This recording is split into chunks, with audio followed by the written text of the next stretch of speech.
être un éternel débutant en France? Bien sûr, c'est simple, parce que qui ne voudrait pas plonger tête baissée dans le grand bain de l'apprentissage dans un pays où chaque faux pas est perçu comme porter des chaussettes blanches avec des claquettes au Louvre? Imaginez que vous vous baladez dans une galerie d'art française du 19e siècle, disons-le comme ça, avec ses tableaux élégants et ses sculptures parfaitement façonnées. Chaque pièce respire la perfection et il est clair que seul le meilleur des meilleurs est exposé ici. Eh bien la France, avec son histoire riche et sa culture profondément enracinée, a toujours valorisé l'excellence. Maintenant, imaginons que cette galerie d'art soit une métaphore de la société française et de sa perception de l'apprentissage. Suivez-moi, c'est une balade à la Jordan que je vous propose. Bien évidemment, on est dans l'héritage de l'élite. Historiquement, la France a une tradition d'excellence académique.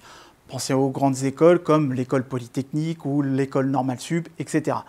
Ces institutions ont formé les élites du pays et il y a une attente implicite que si vous êtes vraiment intelligent, vous devriez tout obtenir.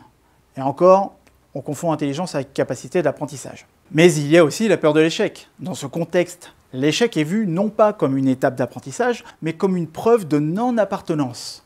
Si vous ne comprenez pas quelque chose du premier coup, ça signifie que vous n'êtes pas fait pour ça.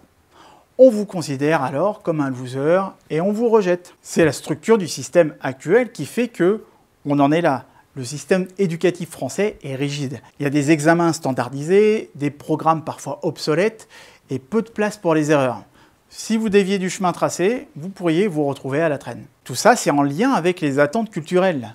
Dans certains cercles sociaux français, il est préférable de ne pas montrer d'ignorance. C'est presque comme si, dans cette grande galerie d'art, vous prétendiez connaître l'histoire de chaque tableau, même si vous n'en avez aucune idée. Parce qu'on est dans la mentalité du déjà su. Au lieu de valoriser le processus d'apprentissage, il y a une pression pour agir comme si vous saviez déjà tout.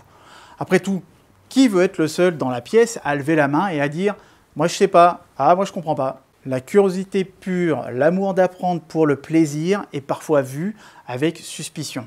Si vous n'êtes pas un expert, pourquoi vous donner la peine d'apprendre quelque chose de nouveau? Vous pouvez être un artiste talentueux mais perfectionniste qui a peur de montrer ses ébauches.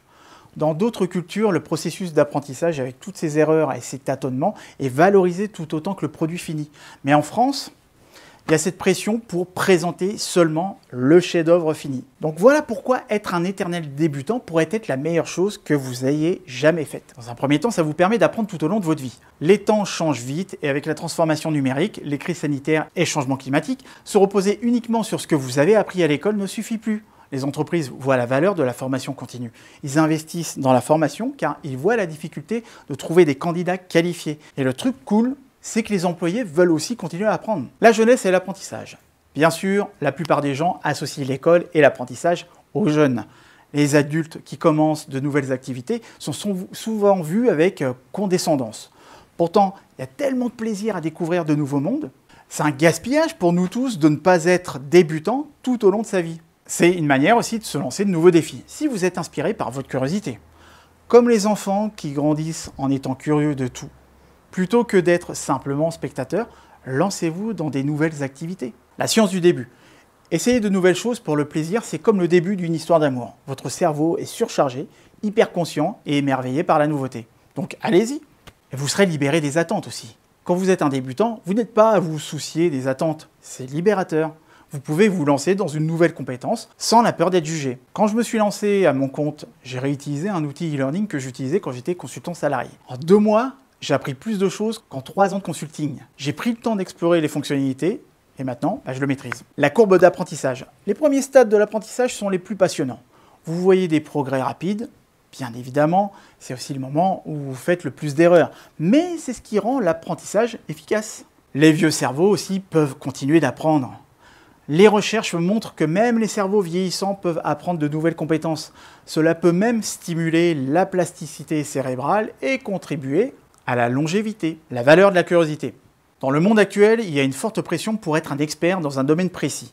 Mais cette mentalité limite notre capacité à apprendre de nouvelles choses. Il est temps de redécouvrir la valeur de la curiosité et du plaisir d'apprendre.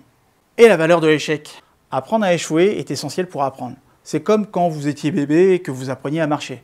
Vous êtes tombé constamment, Mais vous vous êtes relevé. Et cela fait partie du processus d'apprentissage. Bref, vous l'aurez compris, il est temps de reconnaître que chaque œuvre commence par un croquis. Chaque expert était autrefois un débutant.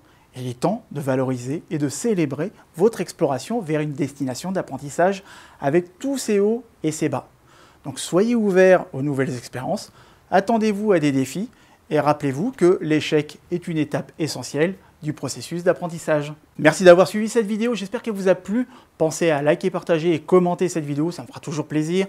Et puis moi je vous dis d'ici là pour une prochaine vidéo, prenez soin de vous, profitez-en et osez briller dans votre vie.